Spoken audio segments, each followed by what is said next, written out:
Chosen one. People are reacting to an authority they cannot define, and the reality is undeniable. Your spiritual power is insane, and people are low-key scared of your intelligence. You were built to see through the noise, and their fear is merely a confession of your strength. There was a version of you, younger, who noticed things that others simply did not notice. You saw tension underneath a smile before anyone else acknowledged there was tension. You felt the energy in a space shift before the argument surfaced. You heard what was not being said in a conversation more clearly than what was. Instead of being celebrated for that, you were made to feel confused by it. People told you that you were too sensitive, too serious, too intense, that you were reading too much into things that everyone else seemed perfectly comfortable ignoring. So you learned to keep the observations to yourself. You learned to hold what you saw rather than broadcast it. You developed a kind of internal discipline that most people spend their entire lives unable to access, not because you were trained to develop it, but because the world kept showing you that your level of perception was more than most people could handle comfortably. That awareness was not oversensitivity. That awareness was intelligence operating at a level most people never reach. And the discipline that built up around it, the restraint, the internal processing, the ability to hold information without immediately announcing it, was not suppression. That was power being refined. Every time you held back when you could have spoken, every time you watched someone's real motive unfold exactly the way you predicted, and every time you sat with an uncomfortable truth while everyone else ran toward a comforting story, you were being shaped into something specific. You were being built into something the world was going to need in spaces you had not entered yet. Hold this, that thing people were reacting to when you were young, the thing that made them call you too much, did not disappear as you got older. It got stronger, and the reactions around you got louder.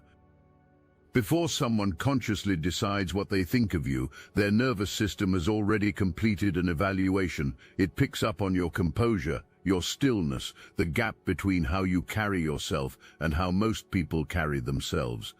When that evaluation registers something operating above the ordinary baseline, the first response that comes back is not admiration, it is caution. That is what everyone gets backwards. Power does not get celebrated immediately. It gets studied first, tested first, measured. And sometimes, when the person doing the measuring feels inadequate by comparison, it gets attacked first. You have experienced all three. You have been welcomed, then quietly distanced from the moment someone realized your perception was not going to selectively switch off for their benefit. You have been tested with small provocations designed to locate your edge. And you have been criticized or dismissed for no visible reason by people who could not articulate their own hostility because they could not admit to themselves what they actually felt, which was the discomfort of being genuinely seen by someone they could not see through. Multiple forces are operating in you simultaneously, and each one builds on the next, making the whole more formidable than any individual part. As we move through them, something is going to land for you, not as new information, but as the name of something you have always known. Most people do not live in truth. They live in carefully arranged stories that make the past make sense, keep the present comfortable, and keep responsibility aimed somewhere other than inward. Your presence threatens those stories, not because you attack them, but because you see through them and people feel that you do.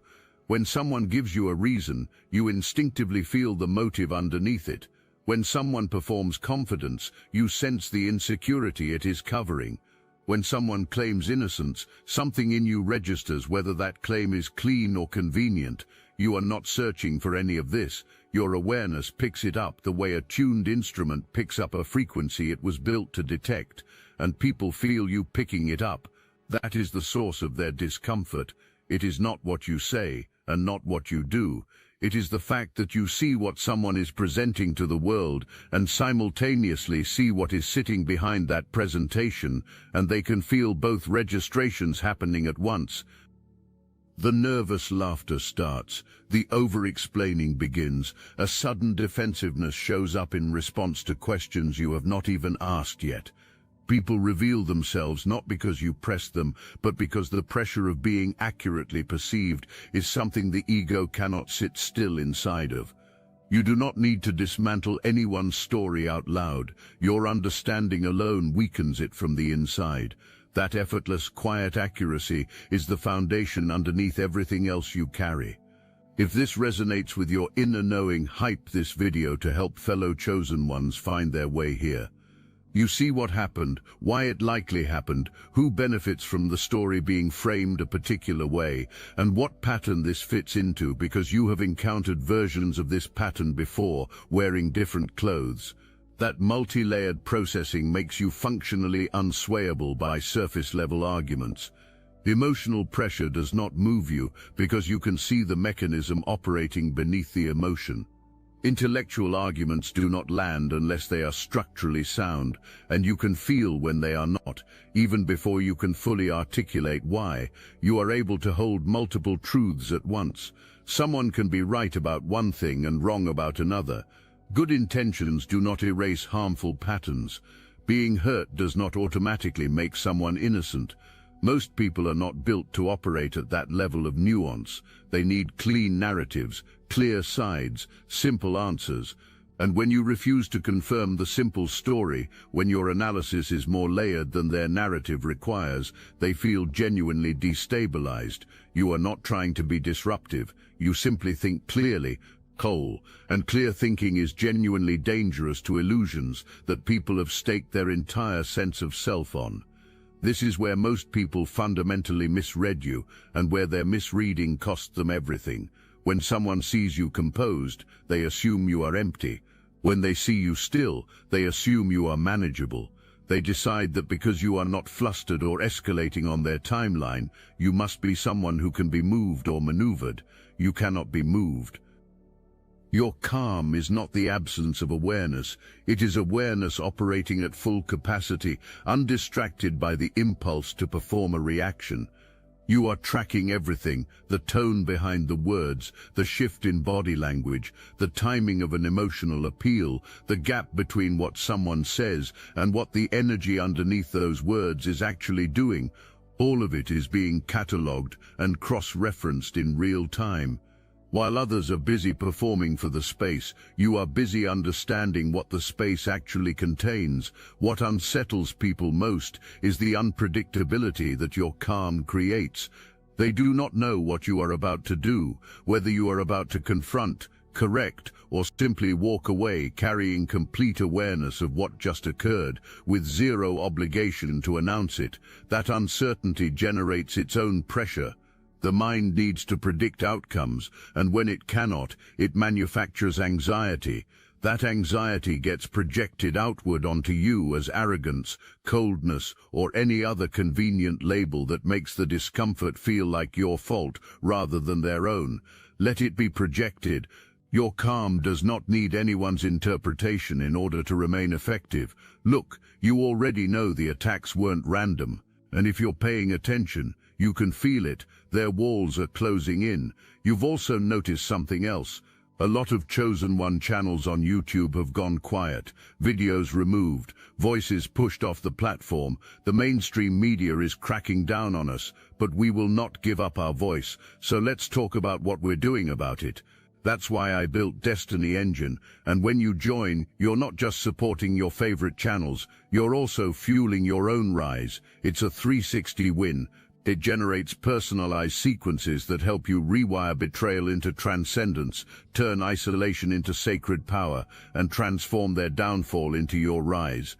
We are using the Dark Elite's own weapons against them, taking their declassified consciousness technology that programmed competition and scarcity and repurposing it to serve cooperative intelligence. The beauty is, you don't even have to lift a finger. You put on the headphones, press play, and your subconscious is rewired while your enemies collapse under the weight of their own lies. This is why I created it in the beginning, so everything they did to break you becomes fuel for your purpose.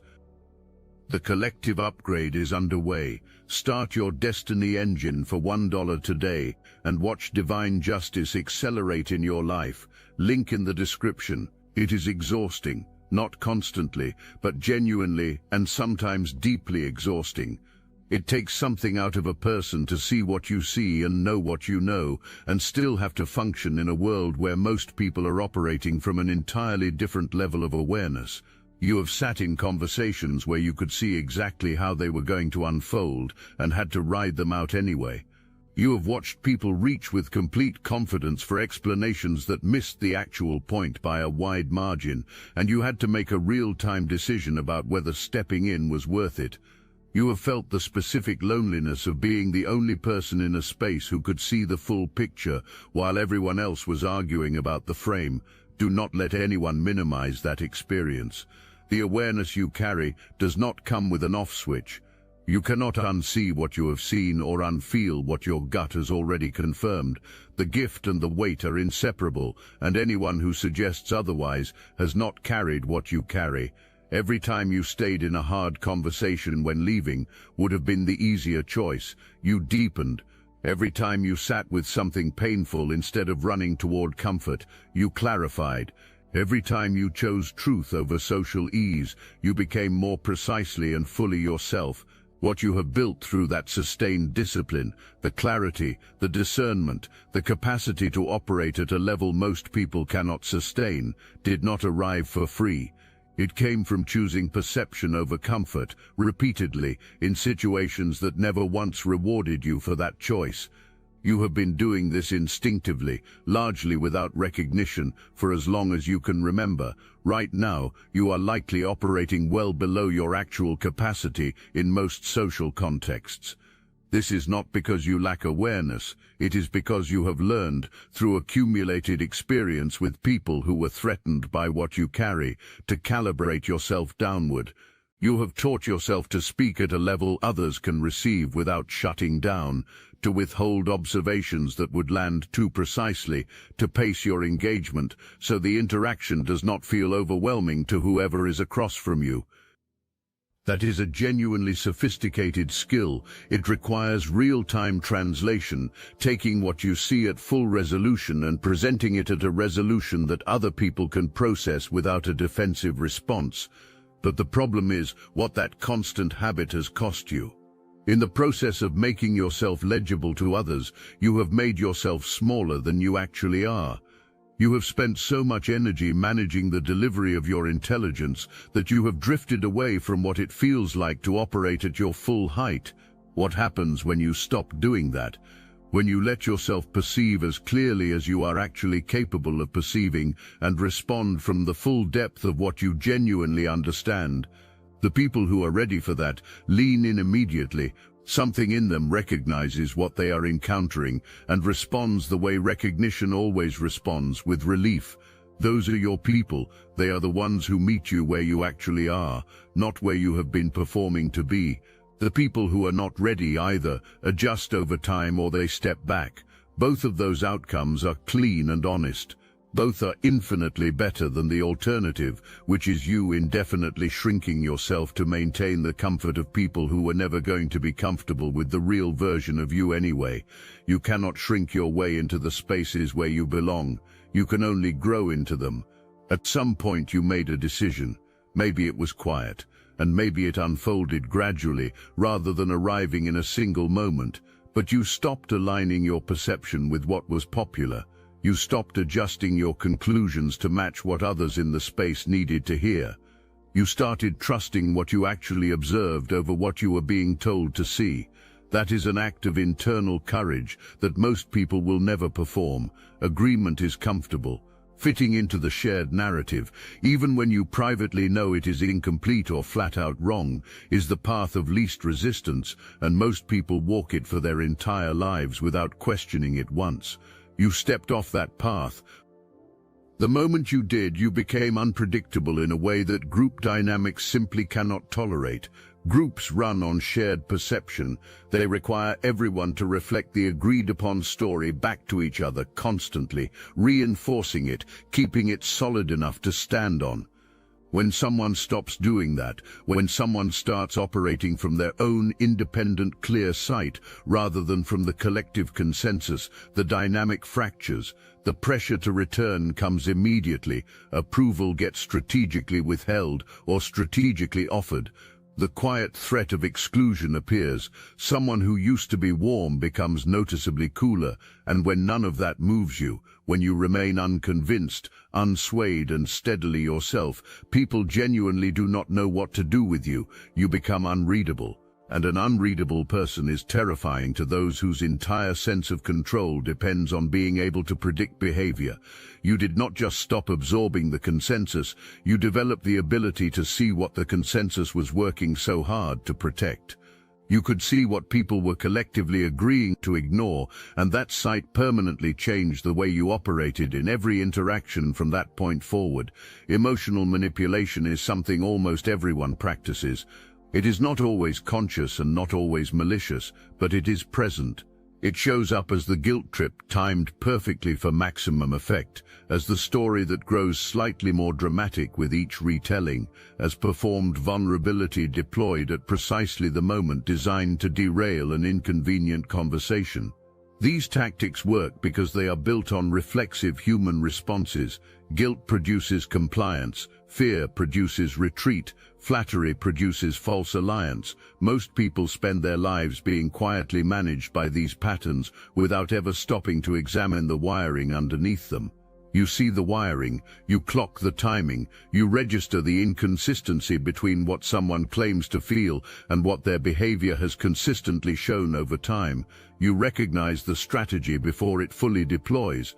Your response, sometimes a measured word, sometimes simply the absence of the reaction that was expected, signals clearly that you are not participating in the dynamic being set up. That is when something significant happens. A manipulator without a target is not just ineffective, they are exposed. The machinery that was invisible while it was producing results becomes visible the moment it stops working. The performance that used to land so reliably suddenly reveals itself for exactly what it is. You cause that exposure simply by being present and unmoved. You do it without confrontation, without accusation, just by remaining clear, watching without reacting, and allowing the performance to fall flat in real time. Over time, people stop attempting it. They come to understand that it is exhausting and pointless. And when performance stops being a viable option, honesty is often the only thing left standing. You create that possibility, not by demanding honesty, but by making every alternative to it unworkable in your presence. You have noticed this pattern before. You ask a question, a simple one, maybe even casual sounding, and something shifts in the conversation in a way that you did not visibly cause. Your questions are not neutral. They are instruments of clarity, built from your pattern recognition, from your awareness of what is not being said, and from your precise sense of exactly where someone's account has gone soft. They arrive in exactly the places where the gaps are. In trying to answer you, people reveal everything, not because you tricked them into anything, because your question pointed directly at something that was already real, already true. Their attempt to respond required them to either confront that reality directly or navigate around it, and navigating around it makes the evasion completely visible. You do not need to follow up with a declaration or a lecture. Someone has said, sit in the space between you, and that pause after a revelation accomplishes what no argument could ever achieve. People leave those conversations having been reached somewhere that their defenses were not positioned to protect. They cannot explain exactly what happened. You never accused them of anything. You simply asked, and the asking alone was sufficient. Most people enter difficult conversations ready to debate. You enter them ready to inquire. And genuine inquiry, when it flows from real understanding, reaches further and lands deeper than any debate ever could. This is one of the rarest things about you, and it is one of the qualities that people find most quietly unsettling the longer they spend time around you. Most people cannot stay with uncomfortable truth for long. When reality becomes painful or morally complex, the mind immediately starts looking for an exit. It rationalizes, creates distance, builds a more comfortable interpretation, and moves into that version as quickly as possible. This is not a character failure. It is simply how most people's protective wiring operates. You do not reach for the exit, you stay. You can hold the full weight of a hard truth about someone else, about a situation, about yourself, without flinching and without rushing toward resolution before it has been genuinely earned. You do not need things to be clean. You do not need answers before they are ready. You can remain inside the discomfort of not yet knowing, of holding contradictions simultaneously, of seeing something clearly that you would sincerely prefer was not true. That capacity produces a quality of understanding that people who exit early can never access. They leave before the deepest truth has the chance to reveal itself. You stay, and because you stay, you see it. What this produces inside your interactions is a kind of gravitational pressure, not aggressive pressure, patient, inevitable pressure. The kind that waits while people cycle through their usual patterns and find that none of those patterns are generating the results they expect. Some people respond to this by going deeper themselves, by saying something they have not said before, by arriving almost against their will at honesty. Others step back and later describe you as difficult or intense. Both of those responses confirm exactly the same thing. Your presence moves something in people, whether they welcome that movement or resist it. That is not incidental, that is spiritual power working in real time. There is a particular kind of tension that arises when someone who maintains a gap between who they claim to be and who they actually are comes into contact with someone who can feel that gap. You create that tension constantly in people you have barely spoken to, simply by showing up fully present. Most people manage their contradictions by surrounding themselves with others who have silently agreed not to notice. They build social environments where the distance between claimed identity and actual behavior is collectively overlooked. Those environments are comfortable because they allow people to maintain a self-image without having to actually earn it. You do not overlook the gap. You are not searching for it. You simply feel it. The inconsistency between someone's stated values and their actual conduct registers in you immediately and involuntarily, the way a wrong note registers in someone with a trained ear for music. You do not announce what you have registered. That is precisely what makes this so effective. You hold it quietly and completely, and that quiet holding lands on the other side as a pressure the other person cannot locate, cannot name, and cannot defend against. How does someone defend against silent accuracy? How does a person argue with someone who has not spoken? How do you manage the perception of someone who is simply present, fully aware, and holding the complete picture without judgment? The answer is that they cannot. And that unspoken, unannounced awareness is more powerful than any confrontation because it requires nothing from you and removes everything from whoever is performing. What sits at the foundation of this capacity is integrity functioning as radar. You feel the dissonance in others because you do not live with that kind of dissonance in yourself. You have done the ongoing, unglamorous work of aligning who you claim to be with who you actually are. That internal alignment gives you a baseline, and deviation from that baseline registers clearly because you know from the inside what genuine alignment feels like. The people who are most consistently unsettled by your presence are almost always the ones carrying the widest gap between their public identity and their private reality. Here is what you actually carry, not as separate qualities operating in isolation, but as one integrated force moving together. Your restraint is the first element of this force. You know what you could say, what you could dismantle, what you could expose, and you choose when. That timing, that refusal to spend your power on anything unworthy of it, radiates outward in a way that people detect without being able to name. People sense that what is visible in you is not everything. That gap between what you are showing and what you are containing creates a gravity that reactive, impulsive people will never be able to generate in themselves. Your independence from validation is the second element. You do not need anyone's approval to know your own worth. You do not shift your position to earn applause. You do not adjust your perception to make someone else comfortable at the expense of your own clarity. That independence removes every lever of social control that people would otherwise use to influence you. You cannot be guilt-tripped into compliance. You cannot be flattered into a false allegiance. Your sense of self does not live in anyone else's hands, and people feel that self-sufficiency the way they feel a wall they keep expecting to be a door. They call it intimidating because they have no other word for something they cannot penetrate. Your discernment is the third element. You do not perform understanding, you embody it. There is a fundamental difference between someone who quotes wisdom and someone who actually lives from it, and that difference is perceptible in every interaction. You choose when to engage, how much energy to extend, when to intervene and when to simply observe. Every choice you make carries something underneath it, a level of considered thoughtfulness that others register even when they cannot identify what they are registering. You are not playing the games that are being offered to you, because you can already see how all of those games end.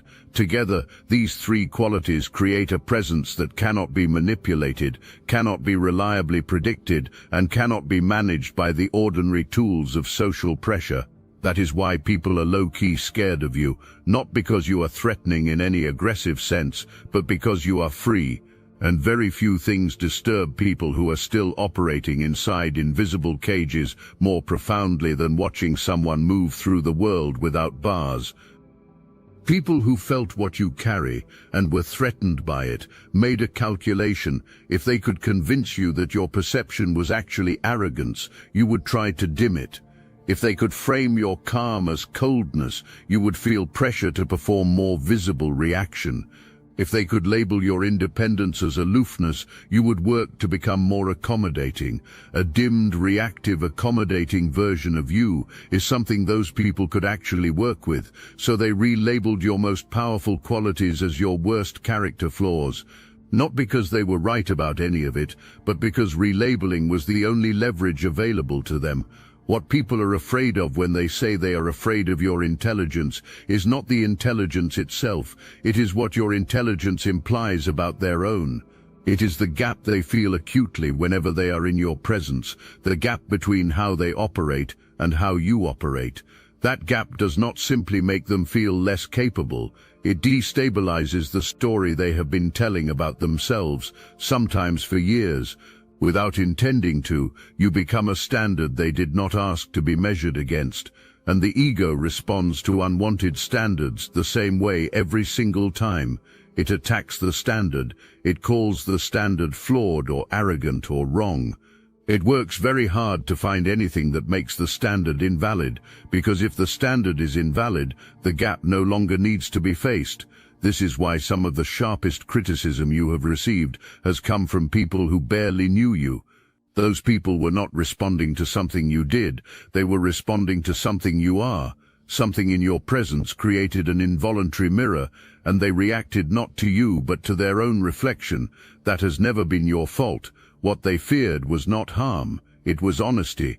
It was the recognition that in your company, performance becomes exhausting and eventually pointless, and what remains is simply the unfiltered truth of who someone actually is.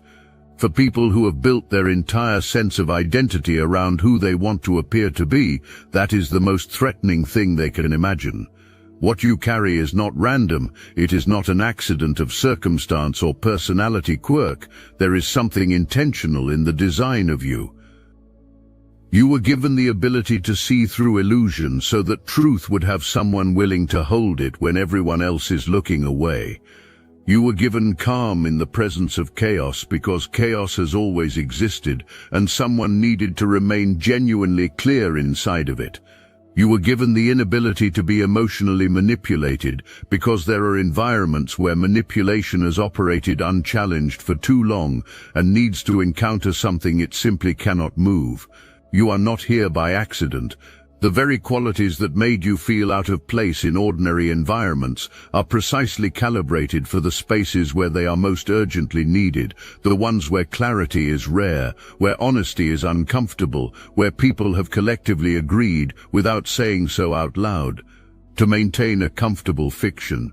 Into those spaces, something sends someone who is incapable of maintaining comfortable fictions, someone who sees what is actually there, someone who stays clear when everyone else goes along, someone whose full presence alone begins to make the fiction unsustainable for the people operating inside it. That someone is you. The backing that comes with this does not require announcement or performance.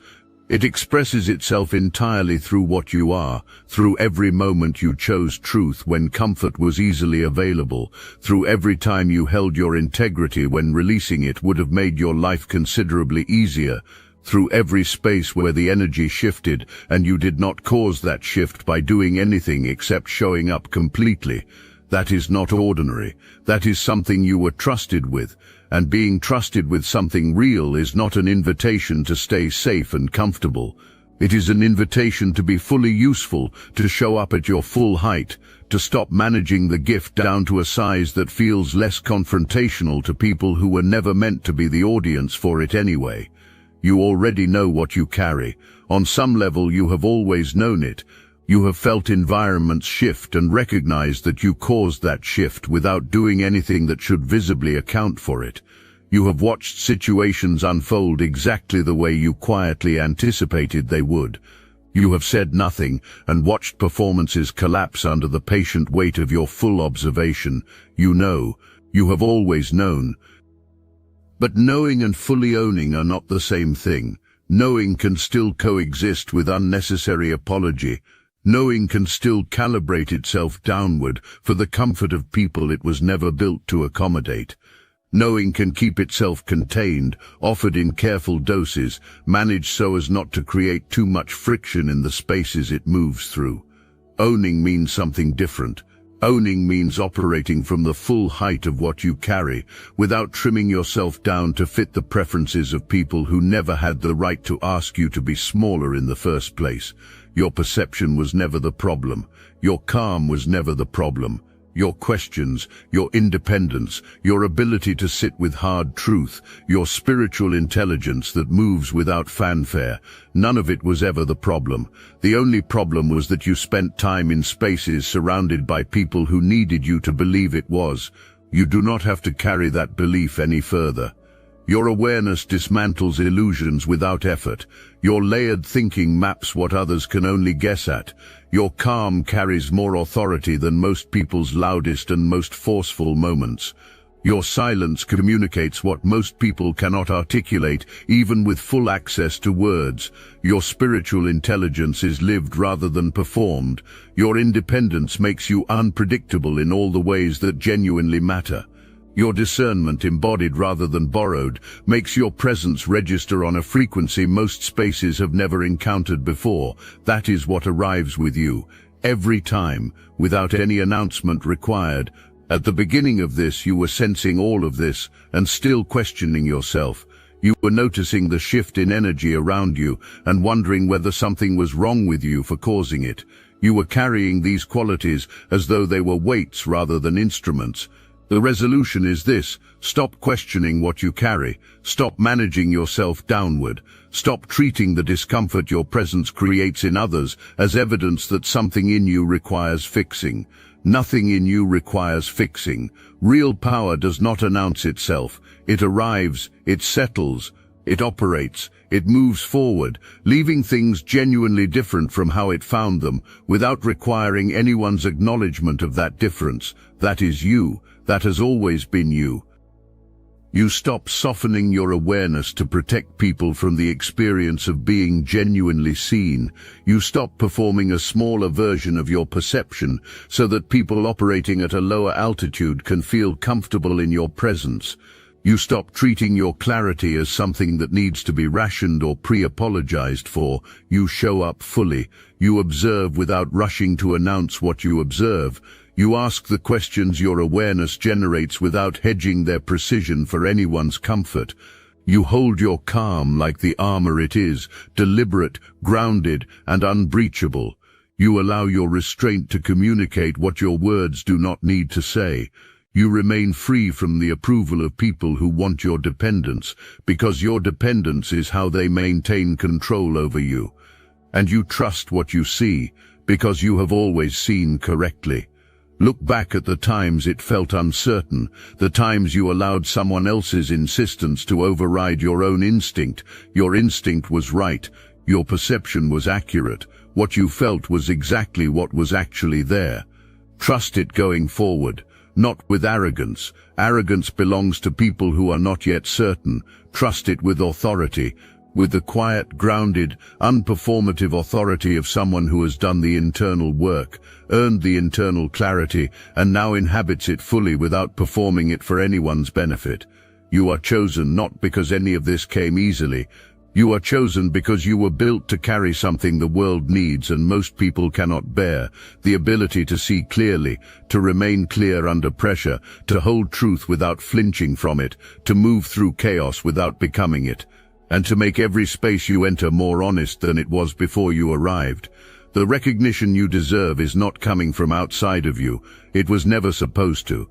It comes from this moment, from you, in full understanding of what you carry, making the irrevocable decision to stop apologizing for it and to start operating from the absolute fullness of it. The world adjusts around a presence like yours. It always has. It always will. Step into it. Let the world adjust. That is not a side effect of who you are. That is the entire